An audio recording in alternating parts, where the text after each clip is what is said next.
Olá, pessoal, tudo bem com vocês? Eu espero e eu desejo que sim, que seja tudo ótimo. Eu sou a Tati Súria, do Mundo Elvis TCB, e eu achei um conteúdo no Instagram, na página Visão Psicanalítica, sobre Elvis Presley, que eu achei muito bom, né? Como eu sou suspeita em falar que eu trabalho com psicoterapia, trabalhos holísticos e terapias alternativas. Eu achei excelente a colocação que eles fizeram aqui sobre a história de Elvis Presley e eu vou compartilhar, eu vou ler aqui para vocês. Elvis Presley. Quando o mundo inteiro ama, mas a ferida continua. Visão psicanalítica. Milhões o chamavam de rei. Mas no silêncio da vida privada, talvez Elvis Presley ainda fosse apenas um menino tentando lidar com uma perda antiga. A psicanálise nos lembra de algo desconcertante.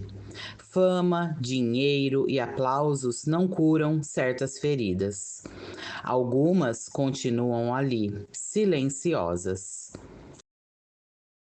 A história de Elvis Presley começa em um cenário típico das grandes biografias psíquicas: pobreza, perda e um vínculo quase simbiótico com a mãe.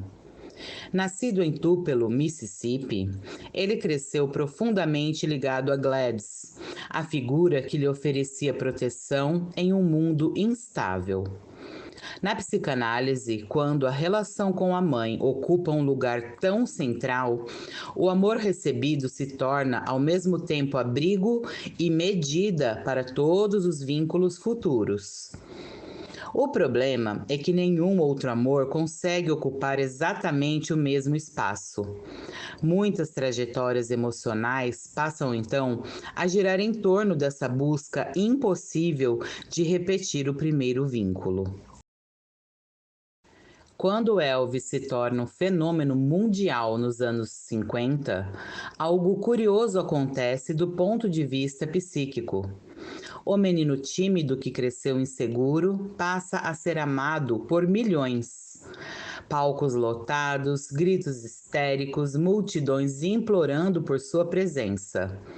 Para a psicanálise, a fama extrema pode funcionar como uma espécie de espelho gigantesco do narcisismo. O olhar do outro passa a sustentar a identidade. Cada aplauso confirma a existência. Mas há um paradoxo silencioso aí. Quanto mais o mundo ama a imagem, mais difícil se torna saber quem é a pessoa por trás dela.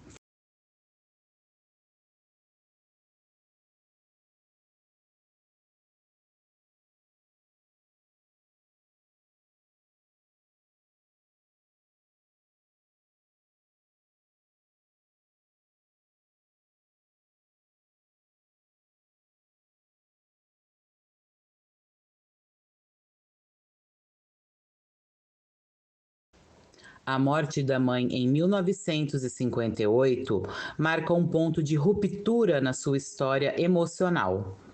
Muitos biógrafos descrevem esse momento como uma fratura íntima. Elvis nunca pareceu se recuperar completamente. A partir daí, surgem relações amorosas idealizadas, controle sobre as parceiras e uma busca constante por conforto em excessos, medicamentos e isolamento. Em termos psicanalíticos, quando um objeto de amor fundamental desaparece, a psique pode tentar anestesiar a perda ou recriar, de forma inconsciente, fragmentos desse vínculo em outras pessoas. No final da vida, dentro de Graceland, cercado por fama, dinheiro e solidão, Elvis parecia viver o destino de muitas figuras míticas. O mundo ainda o via como rei, mas a identidade que nasceu do olhar das multidões também aprisiona.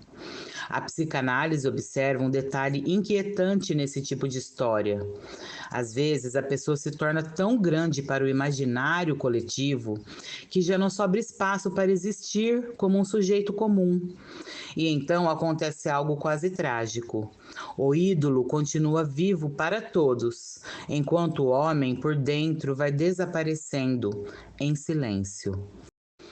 Há ainda outro elemento importante nessa trajetória: a relação com seu empresário, Coronel Tom Parker, muitas vezes descrita como profundamente controladora. Parker administrava contratos, decisões e até os caminhos da carreira. Para a psicanálise, relações assim podem reproduzir antigas dependências psíquicas. Alguém que busca proteção e direção externa pode acabar entregando o próprio destino a uma figura de autoridade. Ao mesmo tempo, surgem os excessos, com medicamentos e outras substâncias. Em termos psíquicos, esses excessos frequentemente aparecem como tentativas de anestesiar tensões internas. Quando a dor não encontra palavras, o corpo encontra substâncias. E assim se completa um paradoxo triste. O homem que ensinou o mundo a sentir tanta emoção, talvez tenha passado os últimos anos tentando não sentir tanto assim. Lembrando que as pessoas pensam que você é louco se você falar sobre coisas que elas não entendem. E essa é uma frase de Elvis Presley sobre espiritualidade. Então, pessoal, nós podemos ver, né, como a gente sempre fala aqui no canal, que Elvis buscou preencher esse vazio a vida toda, né? Essa falta primeira que ele teve da mãe, que era sua base, era sua conselheira, mas ela agia de forma como uma mãe age, com amor incondicional. Uma mãe verdadeira, né? Porque mãe narcisista aí a gente já não conta. Que aí não é mãe, né? É uma pessoa egocêntrica. Mas enfim, então ele atraiu pessoas que só tinham interesse na imagem dele, né? Então, a ex-mulher que só queria ele por causa da fama, do dinheiro, ela mesma fala nos livros dela. Ai, todo mundo estava com inveja de mim, então era para ela se sentir bem. Não é que ela amava a pessoa do Elvis, ela amava a fama, o que ela poderia ganhar com isso e não só ela, né? Todo mundo ao redor, tá? Não é julgando só uma pessoa. O coronel estava ali com ele porque ele era dinheiro certo, era um investimento, ele era o empresário, ele não tinha vínculo emocional com o Elvis. Ele queria dinheiro e dava dinheiro também para o Elvis e tudo certo. Então ele era visto só como a imagem Elvis Presley. E as poucas vezes que ele queria algo a mais na vida dele, o Elvis teve o cabeleireiro como um guru espiritual, Larry Geller, que eu amo muito toda essa passagem da vida de Elvis. Ele começou a seguir caminhos da espiritualidade, ler livros além da Bíblia, né? Yogananda, ele frequentou a Self-Realization Fellowship com Dayamata, que é a guru da linhagem ali do Yogananda, e leu muitas outras coisas sobre espiritualidade, mas o que aconteceu? Ele foi impedido, literalmente. Isso também fala no próprio livro da ex-mulher da Priscila, que o coronel começou a tirar o Larry Geller da jogada, porque isso não me importa, espiritualidade, eu quero dinheiro. E a Priscila também queria o quê? Dinheiro, não quero que você fique um cara espiritualizado, não quero saber da sua vontade, entende, gente? Era frustrante para a vida de Elvis. Isso daí é um fato. E eles foram lá e até queimaram os livros lá nos fundos de Graceland. Ele era sempre manipulado pelas pessoas, porque no fundo ele achava que as pessoas gostavam dele, estavam fazendo por bem. Mas você vê que no fundo, até em Epic passa várias entrevistas que a gente já conhecia e algumas novas, que ele fala: a imagem é uma coisa, o ser humano é outra, totalmente diferente. Ele queria ser reconhecido né, amado, aceito como ser humano, assim como sua mãe o amou. Mas vou falar uma coisa aqui, um tapinha, né, na cara de muitos fãs.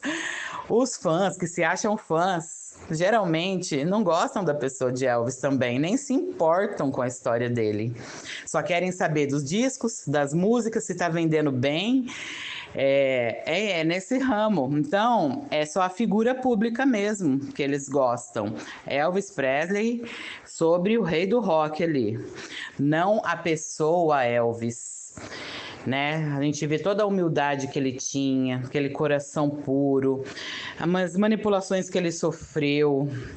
Até o pai dele foi um cara, sim, péssimo para ele, né?